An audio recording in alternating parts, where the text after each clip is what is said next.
And I'm Carol Protofsky, and I'm one of the two hosts of Happiness Within Reach. And I can just hardly believe that this day is here and that our conference ballroom is filled. And it's filled with happiness and joy and maybe a little merriment and peace.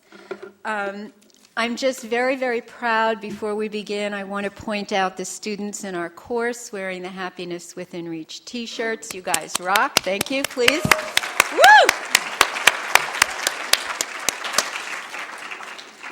And another big thank you to Maxine Zarrow.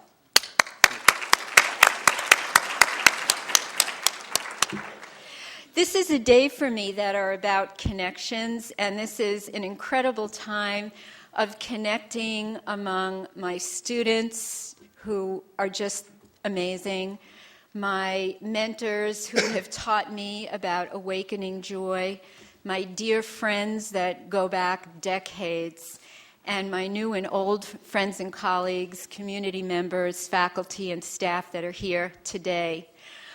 This is also a day of connecting the past and the present and the future. And that's why we're all here. I want to read you something from President Hennessy's commencement address, September 19th, 2002. So let's go back to the past. In 2002, the economy was flourishing. We were all riding high.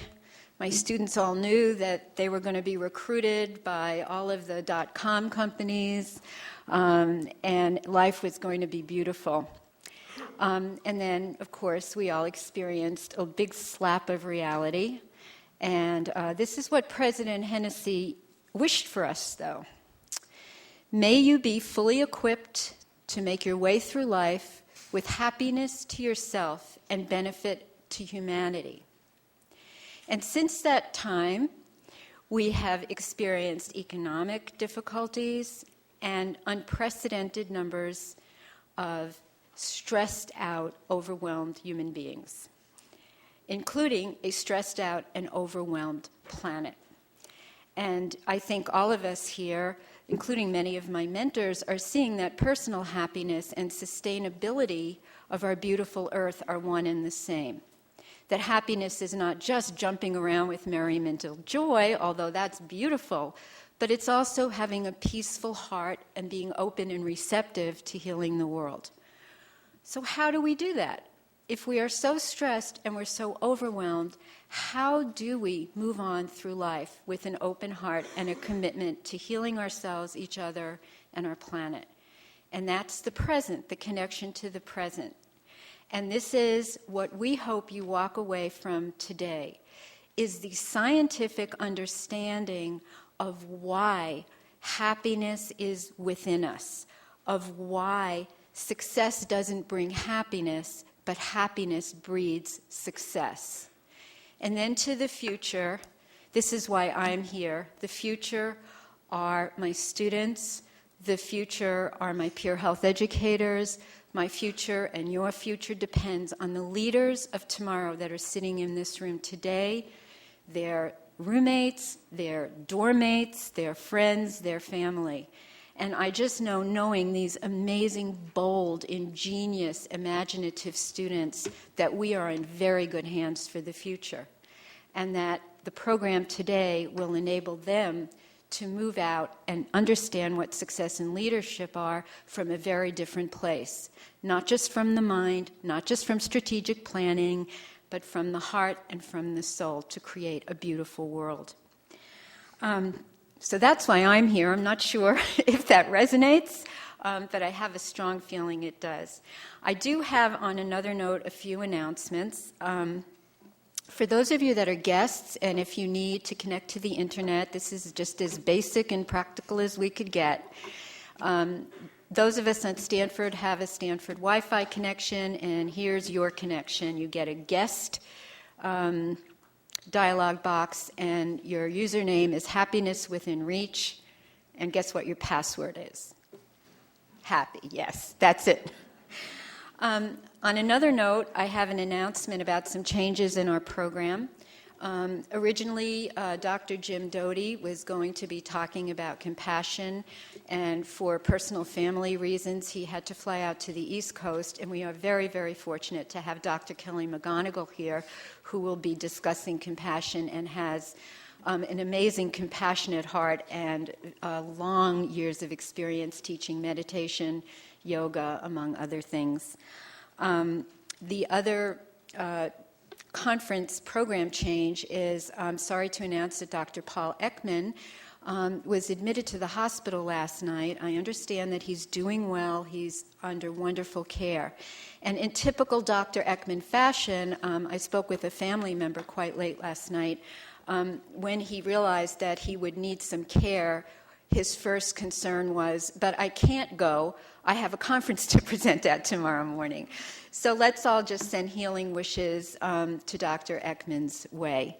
And in his place, the amazing Dr. Rick Hansen will be providing the keynote and doing, I think, what we need is the depth of understanding that what we're going to be talking about is not just over-promising good, strong states of emotional well-being, but the science behind it, the science behind how our brain connects to our heart, connects to our soul, the coherence of being a happy, well-adjusted, productive, and creative person.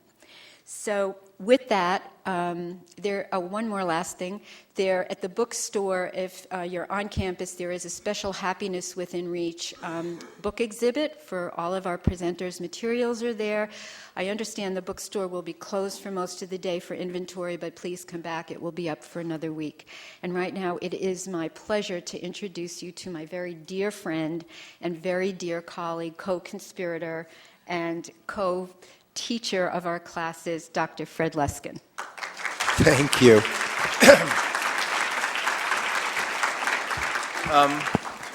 Carol and I are from the same town in New York. And it's true, we went to the same high school, not at the same time, but at the same high school. And we met about 15 years ago, wandering around this campus, both with a strong desire to teach students here about how to be happier people and how to live more successful lives, knowing ourselves that, growing up in affluence didn't make you necessarily happier, and having more, and, I had a PhD, and it's like, that wasn't ever going to satisfy the soul. And we had a number of conversations over this time, from bumping into each other, I think, at the Union the first time. And I was finishing my PhD here at that time and was interested in researching forgiveness. And found out that the field of psychology really had no interest in what was healthy about people, which is a fascinating insight into a field. That, the research is unbelievably overwhelming. I think that for every article or reference, this was maybe in 2002 or 3, it might have changed a bit with positive psychology, but for every reference to a positive trait for human beings, psychiatry and psychology journals have 17 for every negative trait. I didn't want to be one of those people. Like, who wants to go home and just talk about depression and anger and resentment and bitterness and misery? And who wants to do that as a life? It's a strange life. So Carol and I had this passion, this interest that was latent, and for me, it turned into the Stanford Forgiveness Project when I was able to cajole a couple of committee people across this university to sit on a committee on something as bizarre as teaching people to forgive. And then a couple of years ago, we connected again and thought, well, the field of positive psychology now exists. That psychology had awakened to the fact that people are more than just what's wrong with them. And that therapists can teach people to be happier people, not just endlessly explore their misery. To me, this is duh. No, I know, because if I just endlessly talk about misery, I'm not happier. So why would it work with a therapist? I mean, it's just an interesting, duh. But, it's not that simple when money's involved. It's not that simple when power is involved. Medical profession, very much the same way. But Carol and I had this reconnection with, okay, the world has already found this stuff. Why can't Stanford? Right? Why can't this pioneering, intellectually deep, open place? I mean, when I showed anybody here my forgiveness data, because I had data, I was well received.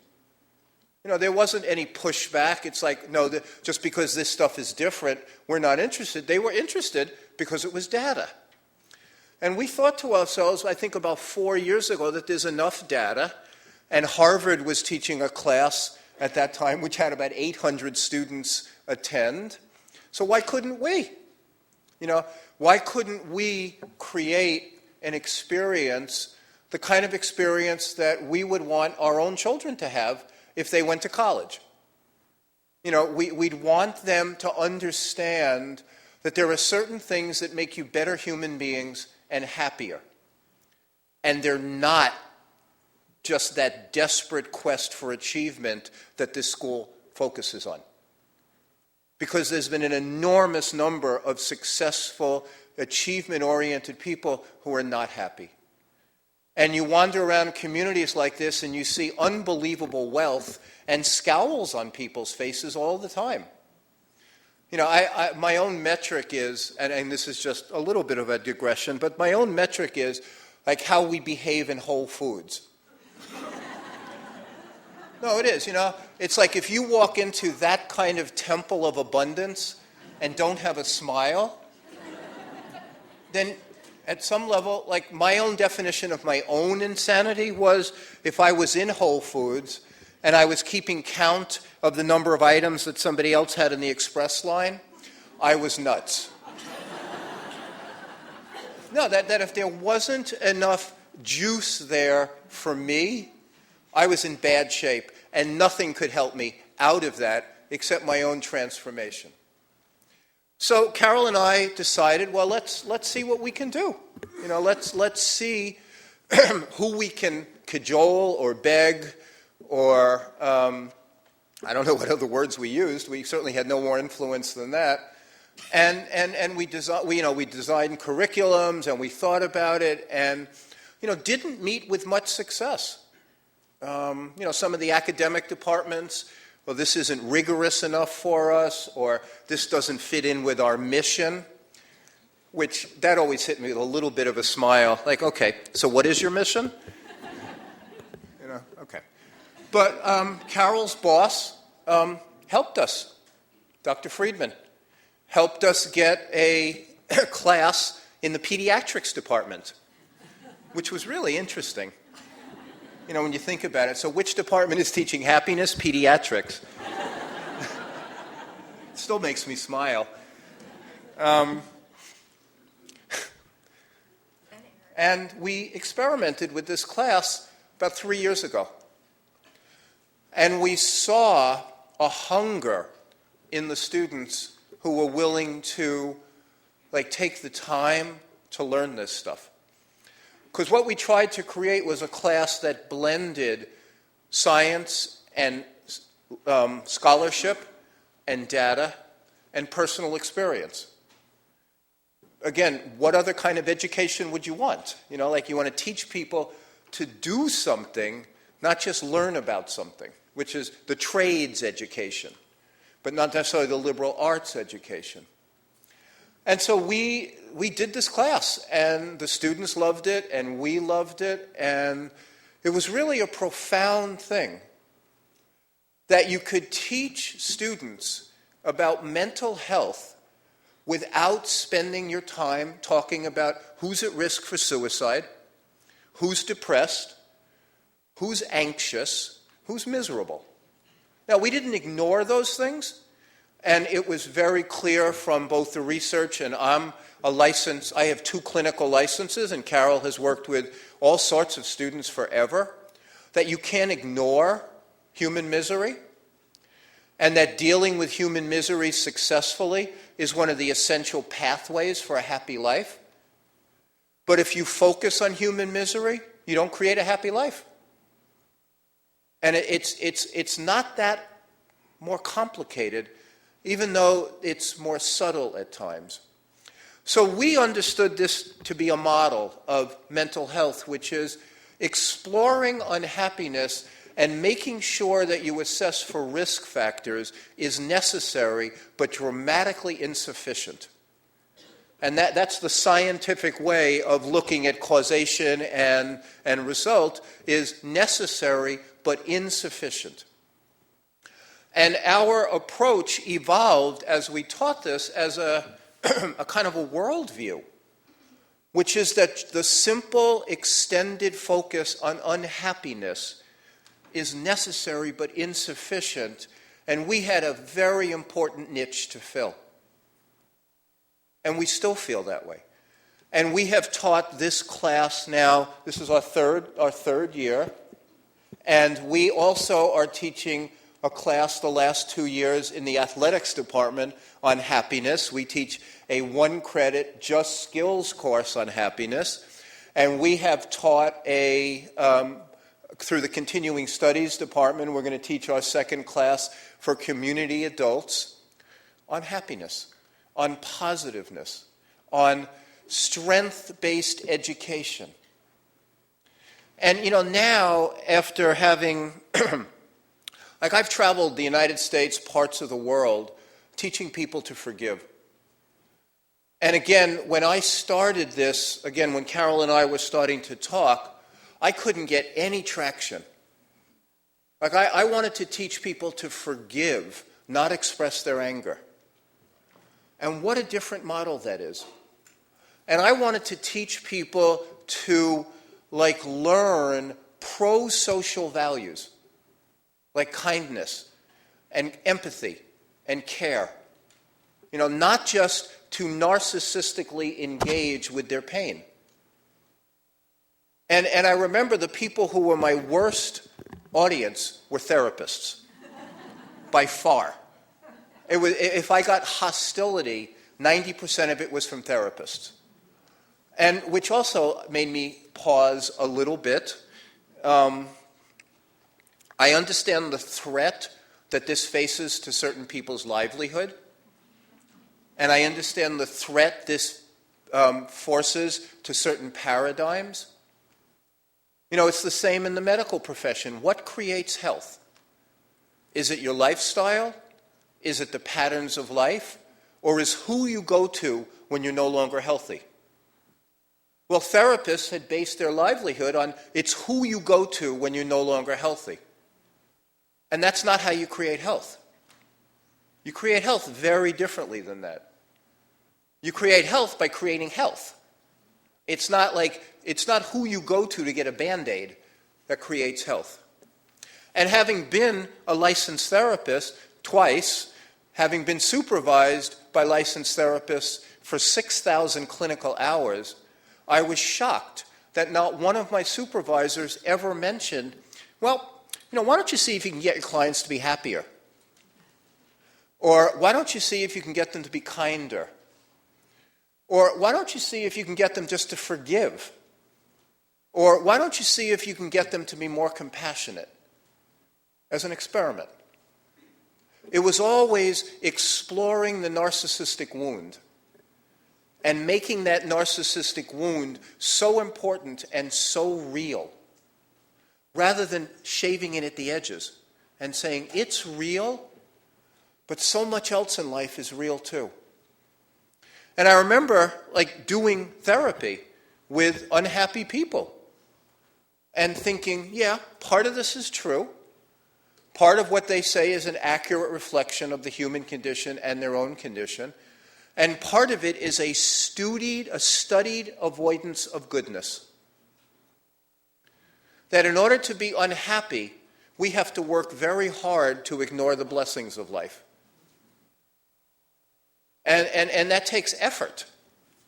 And it takes construction of language. You have to language your life in a certain way that makes it miserable. It doesn't happen by accident. And so, I remember in the mid-90s asking the Palo Alto Weekly to do a story about our forgiveness project. And because they have such a good relationship to Stanford, they always agree. And then they found out what I wanted to do, and they couldn't figure out why anybody would want to do that.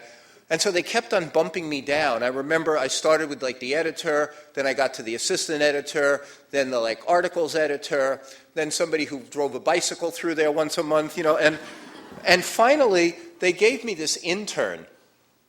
And this intern shows up and says, I don't know what I'm doing here, but I was the lowest person on the totem pole, and they had promised you something, so here I am. That was my experience in the 90s, before positive psychology.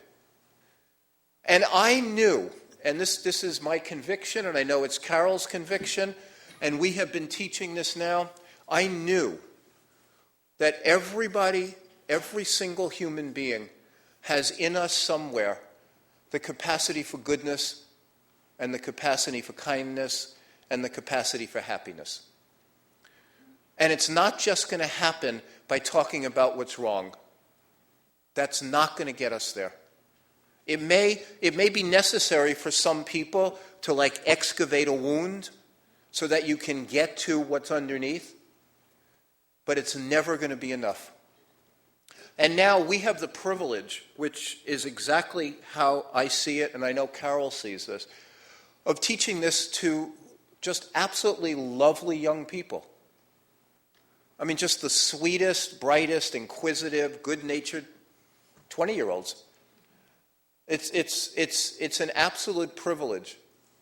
And we still, class after class, we see the hunger that they have for adult guidance in how to do life right. I mean, we're not imposing our values. It's not like we say, be like us, because that would be a scary thought. But what we do say is there are ages-old practices. There are ages-old practices that have worked forever to soothe the human heart. And the practices that seem to soothe the human heart generally reduce the distance between people. They're not about, you did me wrong, or I'm better than you, or I need so much in my desperate quest for fulfillment that at some level I don't care that half the world is starving to death. The qualities that appear to make a difference for people are those that soften the distance. So we might teach our students certain practices, like to walk into a room and look kindly upon the people that you see. Now that's so simple, but that's a happiness practice. And anybody who practices that will be happier. This is not rocket science. And one of the humorous things that happened to me is when I was teaching forgiveness, and I used to refer to it as not rocket science. One time I had a rocket scientist in the audience, and he jumped up and said, "You're damn right." But the point that I'm trying to make is these things are simple. And these things are available to everyone. And it's almost shameful that our healing professions do not center on them. And it is kind of corrupt that at some level our educational systems don't provide this to everyone. Every single child and student out there, every single one could use some simple practices, and somebody hurts you. Here's a simple methodology that over time may help you forgive them. Or you're unhappy. Here's some simple practices on how to be more grateful for what you have so that you're not so unhappy. Or you don't feel appreciated. Well, here's some simple practices for appreciating yourself. Or you're feeling anxious. Here's some simple meditation strategies. or you don't feel connected to people. Here's some compassion practices. It's, again, having taught this now, I teach another class through the athletics department, a little more focused on the spiritual aspects of this. It's just what is so powerful for me about us creating this conference, of which Carol created a lot more of this than I did, is the absolute necessity of this kind of idea to spread. That, our goal is to make this conference a big thing, because students everywhere should learn this. And it would be our goal that every student at Stanford could get some opportunity to learn these kind of things. I mean, that's what else would you want young people to learn? What else would make you feel good that they go out into the world safer to enjoy it and to benefit from it? And the last thing that I want to cover is, and Rick will do a lot more about the brain patterning of negativity, is just how hard it is for all of us to see our lives clearly. We get these lovely Stanford students, and we have to remind them at some level how lucky they are to be here, and how blessed they are, because we're all teaching each other to forget the goodness. We're all reminding ourselves all the time of how much there is to complain about. How nothing's good enough for us. We are co-conspirators in that all day long. And so, we will make innocent kind of statements like, well, you guys are lucky to be here. Like, somebody put a lot of money to your education. Enjoy it. And, even though you worked hard, it's not like you cured cancer. It's like you did schoolwork. It's like, relax. You took tests. It's like... and the necessity for each of us to see our lives clearly is probably my essential hold on this happiness stuff. Our minds are going to bias us towards what's wrong. Our physiology is going to bias us towards what's wrong. But those of us who have so much right, it's not just your physiology, it's your will and your choices. And that's what we try to teach, that you can take a moment out and look at yourself and see what a miracle of creation you are. And that's that's not even spiritual. It's just, look what a miracle this is. That you have a mind, that you think, that you feel, that you hope, and that you have a brain that does all this remarkable stuff. And the practices of happiness allow us all to see our lives more clearly.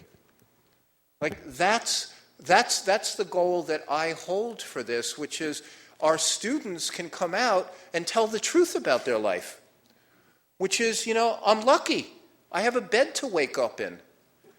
I have running water. People feed me. I have a mind that works. Nobody's bombing my house. There's so much goodness. I live in the United States and I have freedoms and opportunities that nobody has ever had. And I'm here, with this weather. It's like February. Look at this. And yet every one of us will complain about having to park. And that's the human condition in a nutshell. You got weather to die for, you got food, clothing, shelter, opportunities, people to love, and every single one of us will complain about having to park, and then we'll talk to each other about how tough parking is. I'm going to wind this down. This is where I came to see the necessity of passing this on to the next generation. Is all of us, in our conversations about, I have to go shopping after work. Right? That's nuts. I'm lucky to have a place to shop at and a job after whatever. And I'm lucky I have the capacity to work. And that's our happiness class. You know, those simple, gentle reminders to do that and be a nice human being. You know, just try to be nice. Thank you very much.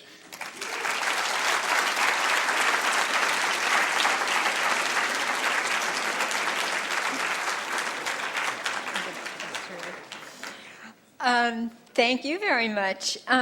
We are in for a real treat. Our keynote, as I said, is going to be Dr. Rick Hansen, who is going to really help understand the science behind all of this, that we're not just over-promising and under-delivering.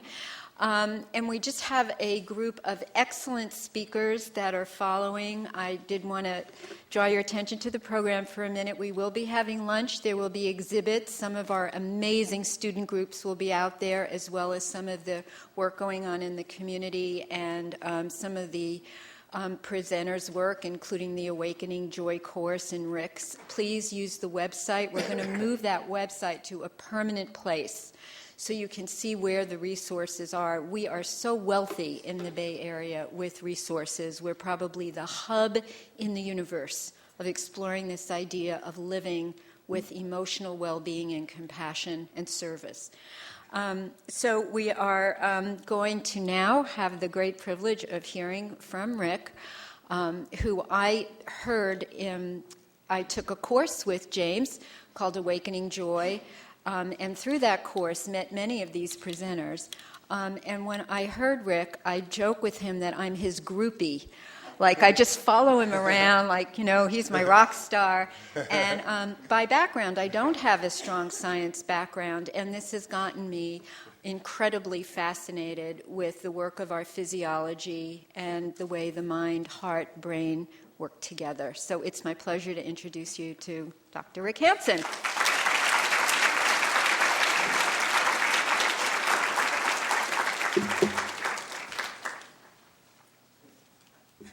I always get nervous at that rock star reference. It makes me think about Janis Joplin, Jim Morrison. There's a long line of dead rock stars. So I'm going to use this thing because my voice tends to get a little soft. Is that okay? Want me to use this guy? Good to do. Now I just have to remember how to hook it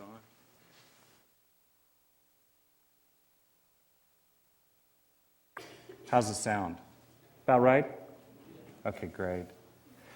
Well, I'll just begin by saying I'm very grateful to be here, and I consider Carol and Fred a friend, James as well, a number of the other people teaching here, and the privilege, really an honor, to present at Stanford, University is also, of course, something that's got to be, fantastic. So I'm sorry about Paul. Obviously, he's sort of a hero of my own and highly respected, so let's, as Carol said, send him some good healing wishes. My intention here is to move through this material fairly quickly and end sharply at 11:15, and we'll have other speakers coming on board. If you would like to ask questions or make comments about what I'm presenting here, let's save that for the panel in the interest of time. I tend to err also on the side of the fire hose effect. You know me, I'd rather eat a soup or stew that's got way too many meatballs in it than something kind of thin, so I'm going to err on that side. We'll put out a yellow pad, I think at one of the registration tables. We'll do that for lunchtime. And if you'd like to get these slides, or the slides from the workshop I'll do in the afternoon, just give me your name and email address, and I'll be happy to send those to you. Okay, great. So, ready to roll? Here we go. So let's make sure this works. These are my topics. I'm actually going to add a third because I've got a little more time here. We'll talk about self-directed neuroplasticity, the idea that you can use your mind to change your brain, to change your mind for the better. I'll touch on self-compassion. Dr. McGonigal will be getting more into that later, so I'll do that part fairly quickly. And then I want to talk about the notion of natural happiness. In other words, the fundamental idea that the resting state of the brain is a condition of calm, contentment, and caring, and that's our home base. All right, that's the good news. The bad news is we get driven from home way too easily, like struggling to find a parking place, right? But the good news is that we can always come home again. So that's my intent. All right, let's go. All right, self-directed neuroplasticity. This is your brain, all right? Scalp's peeled back, skull is cracked open, the dura, is opened up. That doesn't look like much, does it? It's basically a kind of gushy cauliflower, essentially. But it is literally the most complex physical object currently known to science. More complex than an exploding supernova, more complex than the American economy, the healthcare system. That's the 3 pounds of tofu, right, inside the coconut.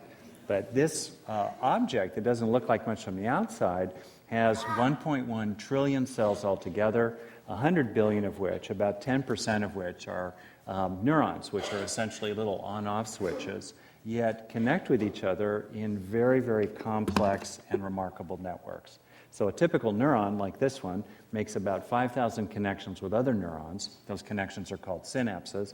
To get a sense of the scale, you could put about 5 cell bodies of neurons side by side in the width of one of your hairs, but 5,000 synapses, those little junctions between neurons side by side in the width of a human hair.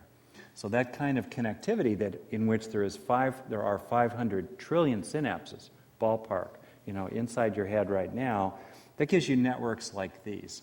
The takeaway from this slide is really in the bottom, and it's the sense of network connectivity. This study was done on 1,000 regions of interest in the brain, which are then cross-correlated as a measure of the information traffic or flow between them. It's a little bit like a satellite shot, of the Earth from space, where you see the highways and the cities, connected to each other, and then there are areas out in the countryside that are, not quite so busy and so forth. So that's a sense of this network in the brain, which can accomplish so many things. The question is, how does this network change? Hopefully for the better, or alas, sometimes for the worse. In other words, how does it change over time, which takes us to the basic notion of experience-dependent neuroplasticity.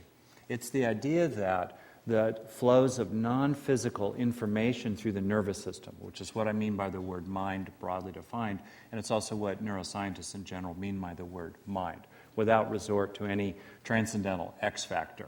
And I'm supposed to talk louder, so I will, right? Okay, good. That's good. I'd warned you I get talk, but anyway. How do the flows of information, how does the flow of non-physical mind through the physical nervous system headquartered in the brain actually change it over time?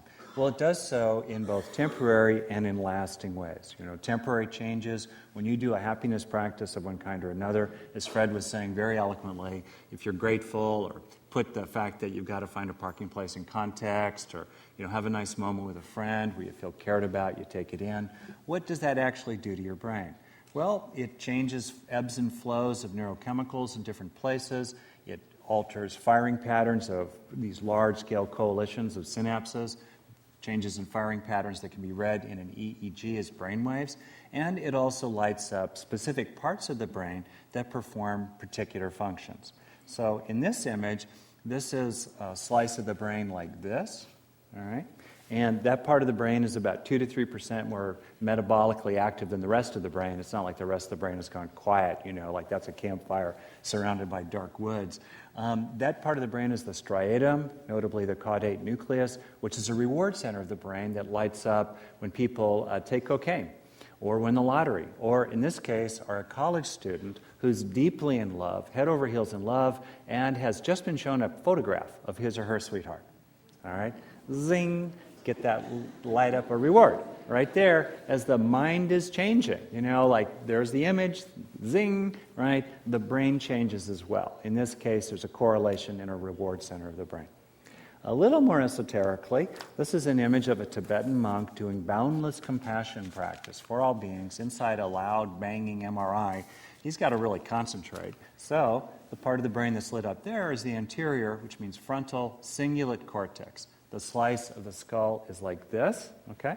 And that part of the brain, the cingulate cortex, especially the front part, is very involved in controlling attention, the executive control of attention. Like right now, if we had mobile MRIs, some kind of spooky future society, who knows, it would show a lot of anterior cingulate cortex activity in you because you're paying attention here. Thankfully, I'm happy to report so far. All right, so here he is doing this practice, concentrating. So if we're engaged in a consideration of mindfulness or paying attention broadly, it makes sense to think about what's going on in this part of the brain, the anterior or frontal cingulate cortex. And the point here is just to illustrate the larger point, which is that as the mind changes, the brain can change in temporary ways based on activations of regions that do certain things. For one more example of that, let's take a look at Christian nuns recalling a profound spiritual experience. Different tradition, but they too, because their mind is changing, their brain is changing. When they're pulling to mind a sense of connection with God, maybe a sort of bride of Christ experience, very heartfelt, very, very emotional. Just to draw your attention to three regions in particular that activate when they were in that recollection. One is, again, upper left-hand slide, the anterior cingulate cortex. They too were concentrating. Next slide over to the right in the top row, the insula. Insula is a part of the brain that's involved in tuning into the body or tuning into feelings. It's also involved in tuning into the emotions of others. It's very central to empathy functions, so which is obviously important whatever we do, including for those of you that are going to go on into mental health, even though Fred has probably scared you off of becoming a therapist. It's actually a great way to make a living if you have that sort of temperament for it. Okay, and then one more part of the brain that also lit up. You heard me refer earlier to the college students who head over heels in love and so forth. Caudate nucleus, those parts of the brain also activated significantly more in these nuns when they were recalling a profound spiritual experience.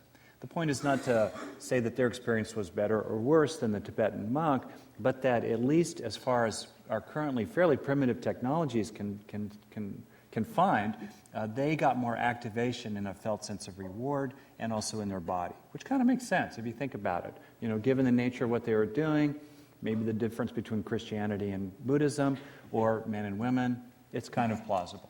All right? So far we've talked about temporary changes, and these are just illustrations. There are lots of other illustrations of the ways in which changes in how you feel moment to moment actually change your brain.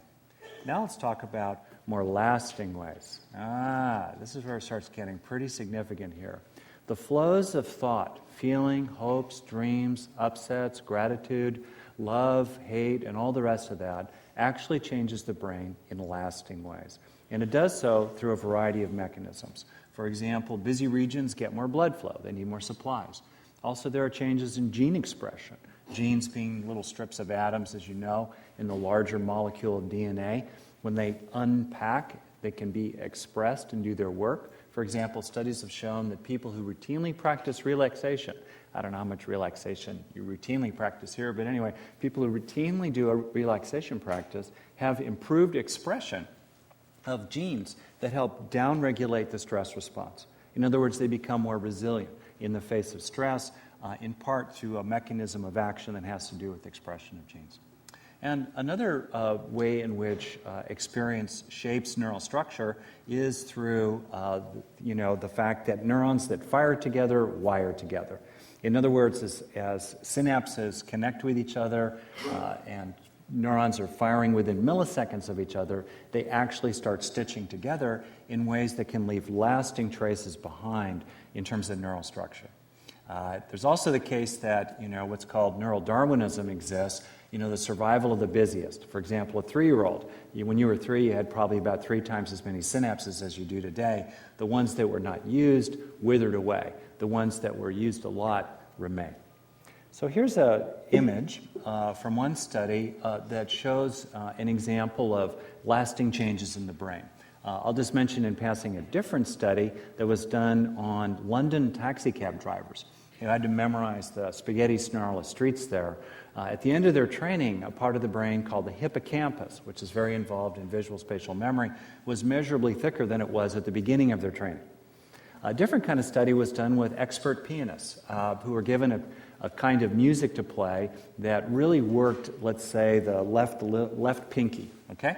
And then the pianists were divided into 2 groups. They were, one group actually played the piece for, let's say, something like 10 minutes a day for 6 weeks. At the end of that training period or practice period, their brain was measurably thicker in the somatosensory cortex that was involved in controlling that little pinky. Interestingly, the second group of pianists in the same study were given the same piece of music, but were told just imagine playing it for 10 minutes a day for 6 weeks, let's say. And they too had measurably thicker neural cortex. Kind of remarkable, just imagining that in the part that was involved in controlling, let's say, their left pinky. This slide is from a study done out of Harvard by Sarah Lazar and colleagues, in which people who had some kind of a long-term meditation practice were investigated. And the people who had some kind of long-term mindfulness practice, meditation practice, had measurably thicker cortices in 3 key areas. The first of the 3 is the insula. That's number 1. We talked about that earlier, right? They were tuning into themselves.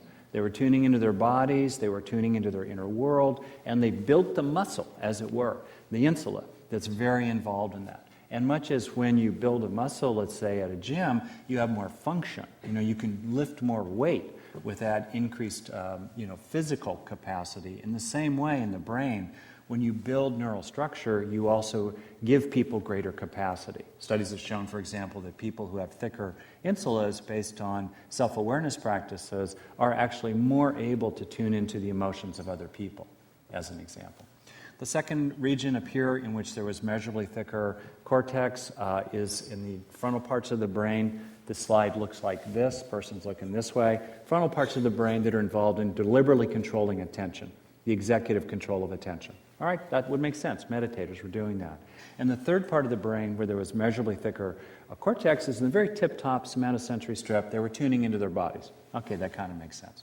The larger point is that whether it's learning streets in London, playing a piano piece, meditating, or really any kind of repeated mental activity, it will leave lasting traces behind for better or worse. Actually, I want to say one more thing about this slide. A little detail. The lower right-hand side, the scatter plot. The blue dots are the meditators. The red squares are the control group. Normally, we lose about 10,000 brain cells a day. That may sound like a lot, but when you start with 1.1 trillion, you've lost about 4% or so by your 80th birthday. That leads to what's called normal cortical thinning with aging. That cortical thinning is associated with normal cognitive decline, not Alzheimer's, but cognitive decline due to aging. Interestingly, in this study, the control group, the red square people, did show normal cortical thinning with aging, but the blue square folks, the blue circle folks, the meditators, as you can see, had a straight line over time. All right? They did not experience cortical thinning in these regions of interest. In effect, because they used it, they did not lose it. And that has a lot of implications for an aging population. All right. As Minsky says here, what brains do is change themselves. That's their primary activity. That's what learning is, for better and for worse. That has taken me to one of the key takeaways from this whole material, which is why, for example, the work of Carol and Fred and others here and really around the world in positive psychology is so important. Experience matters, not just for how it feels in the moment, but for the lasting traces of life it leaves behind, woven into the fabric of the brain and therefore the self, right? The traditional saying basically is that the mind takes the shape of what it rests upon. An updated version of that would be the brain takes the shape that the mind rests upon because neurons that fire together wire together. For example, if we rest the mind routinely upon themes of resentment or regret or loss or irritation or that kind of grumbling, mumbling case in the back of the mind against the people we work with, live with, sleep with, grew up with, whatever. If we do that, if we rest the mind there repeatedly, lots of little ways over time, then gradually the brain will take the shape of what? Of low self-worth, low mood, more sensitivity, less resilience, more of a negative, irritable, anxious attitude toward the world and toward other people. On the other hand, if we rest the mind repeatedly over time on legitimately good facts, the kind of facts that Fred was talking about, a nice day, or feeling cared about in some small way by another person, or a sense of one's own quality, good qualities inside, or the little things we get done every day. If we rest the mind there too, the brain will gradually take a different shape over time, a shape of positive self-worth, positive mood, resilience, greater capacity to deal with the difficult things in life. All right? And that's our choice, fundamentally.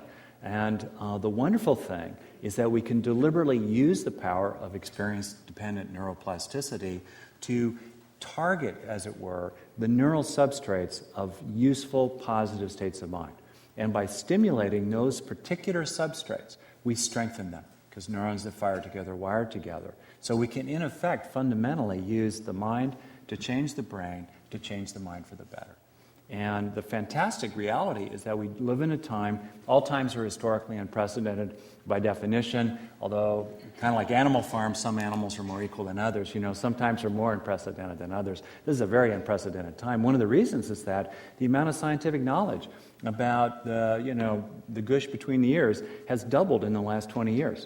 Scientists know twice as much today than they did in 1990 about the brain, which creates more and more opportunities for us to deliberately target particular substrates, of wholesome states of mind, and thereby strengthen them over time. So how do we actually do that in skillful ways? That takes us to attention and mindfulness. Yes, neurons that fire together wire together throughout the brain, but the ones that do so in the field of attention and awareness, but particularly in the field of focused attention, get really turbocharged in terms of neuroplasticity. Attention's like a spotlight in a vacuum cleaner. It illuminates what it rests upon and then sucks it into the brain, right? But most people don't have very good control over that spotlight. It's hard for them to keep it on useful, positive things, and it's sometimes hard to pull it away from things that aren't so positive, like, addictive preoccupations of one kind or another, or that kind of self-criticism that can go on where people are lashing themselves for not getting enough A's or something like that. The question is, how do we gain greater control over that spotlight? We did not evolve to be all mellow and zen and kind of groovy. Our organisms, 100 million years ago, they were really tuning in to like the light on the leaves and, wow, so far out, man. Here I am. Wow. Shoot! They got eaten really fast because they didn't notice the shadow overhead, or the crackle of the twigs nearby. The ancestors that survived to pass on their genes were nervous, like a little bird on the ground, constantly looking around, or irritable, too. They were nervous and cranky. And we're their great-grandchildren, right, at the top of the food chain with nuclear weapons today, right? That's where it all is right now, right? So, gaining control of that skittery spotlight, which also gets, aggravated further by modern life, which we do live in a very ADD kind of culture with an incredible incoming baud rate of stimulation that we have all become, most of us at least, very habituated to. It's challenging, and that's where mindfulness trainings come in of various kinds, whether it's tuning into your golf game, when you're putting, or following your breath in meditation, or doing a craft, or Pilates, feeling your joints, whatever it is, training the mind is, as the godfather of American psychology, William James, said a while ago, in education par excellence. All right. So in this foundation, then, I want to talk very briefly about self-compassion, not very much because there'll be more on that to come.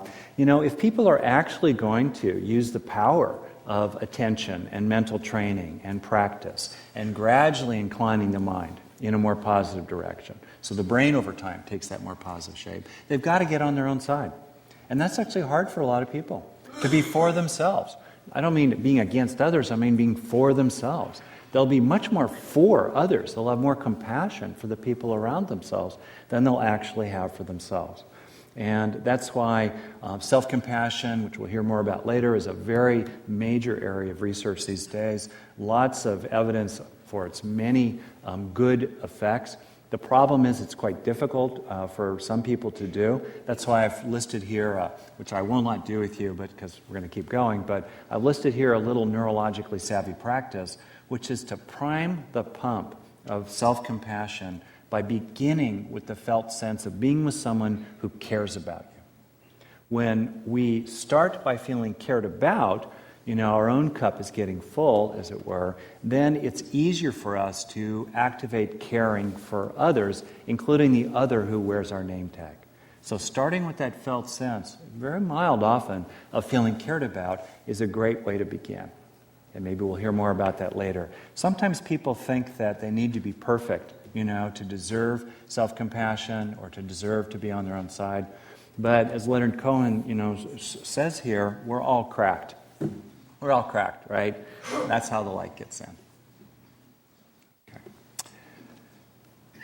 So now to my main focus for the end, natural happiness. This whole fundamental question of what is the natural state of the brain? You know, I have a background in contemplative practice. In a particular contemplative discipline or tradition, there are many in the world, but Buddhism is the one that's had the most intersection with Western science, because they're both, Buddhism and Western science, very empirical and pragmatic. You know, don't take anything on faith alone. And I think the great Dharma question is given to us routinely by Dr. Phil. How's that working for you?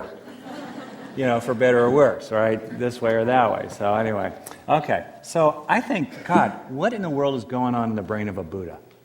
Or let's dial it down a bit. You know, what's going on in the brain of someone who's really self-actualizing or just simply fundamentally, unconditionally happy? So to step back and think about the brain, we got to start with evolution, because the nervous system has been evolving for about 600 million years. To simplify it, we've got these three stages: the inner iguana, the inner rat, and then the inner monkey and human. It's kind of how I think about this. So in these three stages, basically, of evolving brain, we began with the lizard brain focused on avoiding harm. Layered on top of that then came kind of a more sophisticated lizard brain, in particular a mammalian and bird brain that was zeroed in on approaching rewards in terms of various functionalities that could do that. And then last, with the primate and then especially human brain, came major systems in the brain to attach to us, to form bonds with us, cooperative planning, language, empathy, altruism, attachment, and all the rest of that. So we have these three stages of brain evolution. So then the question is, what's the nature of the brain in terms of these three systems when people are basically not threatened, not disturbed, not in pain, not pressed to get to class rushing on time or do way too many things in a given day? You know, what are people like? What are you like? What are you like when you're not hassled, you're not sick, you're not in pain, you're not really worried about something? Who do you become? What do you default to? The good news is that we default to a really good place. And this is what I think of as the home base of the human brain. In other words, in terms of the avoiding system, people tend to default to a basic state of calm, characterized in terms of the autonomic nervous system with lots of parasympathetic activation, which calms down and soothes stressful sympathetic nervous system, fight or flight activation. All right? The approaching system moves to a state of mild well-being, basic contentment. And then in terms of the attaching system, it defaults to a basic state of caring. People are amazingly caring for other people and routinely cooperative with other people, particularly when they're not feeling threatened. And then as a synergy of all three of those systems, there's a fundamental generativity that comes over people when they are defaulting to this natural home base of the brain. This is our home base. This is what I think the science shows. This is what we evolved. This is what I call and other people call the responsive mode of the brain. You see a little graphic here. I like to show it. Our daughter did this. She's 20 years old. She goes to Cal. I'm really sorry to say that. So did our son. We won't go there. I still like Stanford. But anyway, moving along here. The idea is that even though we may be irritated, we may be worried, we may be upset, our home base, our fundamental nature, to use the Tibetan Buddhist phrase, behind the obscurations of greed, hatred, and delusion is wonderful true nature. And I love this quote. I'm a Lord of the Rings groupie myself, junkie, and I just think that if you know this quote, Sam and Frodo are at the absolute nadir of their journey with the ring, and they're crawling up the slopes of Mount Doom. Everything's going horrible around them, and yet beyond the clouds, beyond the obscurations of Sauron, the evil agent in those books, Sam sees light, sees a star that's always there, no matter what covers it. In the same way, our true nature, the natural state of the brain is always there, even if it's covered up. The problem is, the challenge, and actually I'll say one more thing, that natural state has many, many benefits, in terms of long-term physical and mental health, in terms of the way we treat other people. When people have their own cup runneth over, they tend to be much, much kinder to others. The responsive mode is what refuels us, restores us. It's our refuge. When we take refuge in a fundamental sense, we take refuge in some sense in the natural state of the brain. Bertrand Russell had a very nice quote about that. Sometimes people think it's selfish, to just feel good, to feel happy. But as he points out, happy people are good people because, with some exceptions, as generally speaking, as your own cup runneth over increasingly, you're more inclined to give to others. Happy people are good people because when you're happy, you're good. All right? Great. So, problem though, is that it's so easy to lose this. It's so easy to be driven from home. At the crackle of a twig, at the frown across a dinner table today, seeing someone's talking head on, Fox News or MSNBC, whose politics you don't like, whatever that is, we get driven from home. And it's useful to appreciate that the same machinery that evolved to, get us away from charging tigers also activates when we feel frazzled. When we feel stressed or rattled or irritated or frustrated or anxious or blue, the same fight or flight machinery activates. And in this case, we've been driven from home. It's a kind of inner homelessness which can become the new normal, for many people. Unfortunately, you can see a graphic here. That has a lot of negative consequences. Mother Nature did not care about the long-term effects of chronic stress when most of us were dead by our 35th birthday, right? But, I'll say this even though he's in the room. My dad's 92. He's got a new lady friend. 92 is the new 72. We want to live long and prosper, right? So the long-term costs of chronic stress start to become increasingly important to net against the short-term benefits of reactive mode activations. All right? In the extreme, if you think about those of you that know psychology as therapists or you're studying, if you think about DSM-4 psychiatric diagnoses, various classifications, they can be clustered very well into extremes of reactive mode activation in terms of these three various systems. I won't go into the detail of this, but I think it's quite useful to ask yourself from time to time, where are your key issues? Are they organized around the avoiding system, or the approaching system, or the attaching system? Okay, that's it on the bad news. Bottom line, we've got a choice to make. Moment to moment. We don't have a choice about, do we have a brain? We don't have a choice. We don't have a choice about having an avoiding system that wants to get away from harm or pain. The question is, what's the mode of activation? Are we in our fairly commonplace reactive mode state of mind of stress and press and busyness and drivenness and frustration and irritation and anxiety? Or are we more in the natural resting state of the brain, refueling ourselves, coming back home again, and because neurons that fire together wire together, gradually building up the neural substrate of the responsive mode? And that takes me to my next to last slide, which is the whole idea of, as they say in Tibet, taking the fruit as the path. In other words, the goal, right, is calm, contentment, and caring, by whatever words we want to use for those. Those basically seem like pretty good things, right? We're peaceful in terms of calm, we're contented, we feel basically fulfilled, we're happy, there's some gladness, and on top of it all, there's love, broadly defined, coming and going, all right? The wonderful thing is every minute we clock, every second we clock in that fundamental state of being actually deepens its grooves in our brain, right? We get to stay there longer. So the goal of happiness, love, and wisdom, or the goal, let's say, of calm, contentment, and caring is also the path, right? And that is really, really good news. So I thought we could actually end on a practice. We're not just going to blather here today, are we? So if you're put up with this, I propose to do about a 2-minute little practice with you, and then I'll end, and then Dr. Seppala, if I'm pronouncing that name correctly, will come up and take over. Okay, you want to do something? You can ignore my suggestions. You don't have to do this. You can check out. This is not group therapy, psychotherapy, nothing like that. Okay, ready? This is good stuff. All right. So the first thing is, very simply, if you can, bring to mind something that evokes a basic sense of gladness. That's the approaching system. Something you're grateful for. Most of us have a go-to, a pet, a friend, Tuolumne Meadows, whatever it is. And see what it's like to feel a basic quality of mild well-being, mild gladness. You're making room for it in your mind. Kind of coming home.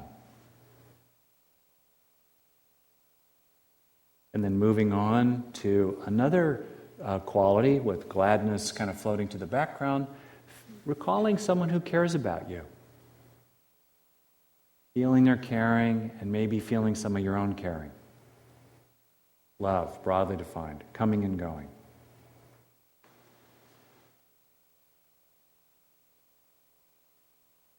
Not a $1 million moment, other thoughts may come up of feeling unloved, then bring the spotlight of attention back to the positive target you want to rest your attention on, which is a basic sense of connection, belonging, being liked, being cared about, love.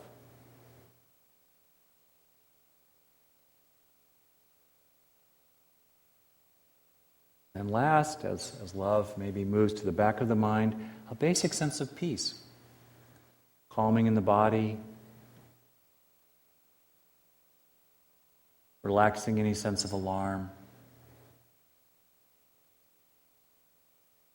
less guarded, feeling safer.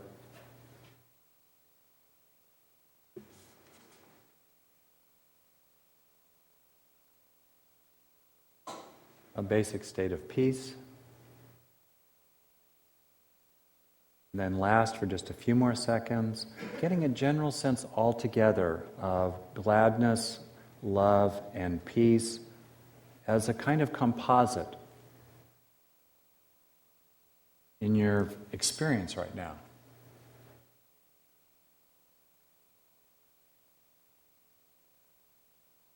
Know what this feels like so you can find your way back here again.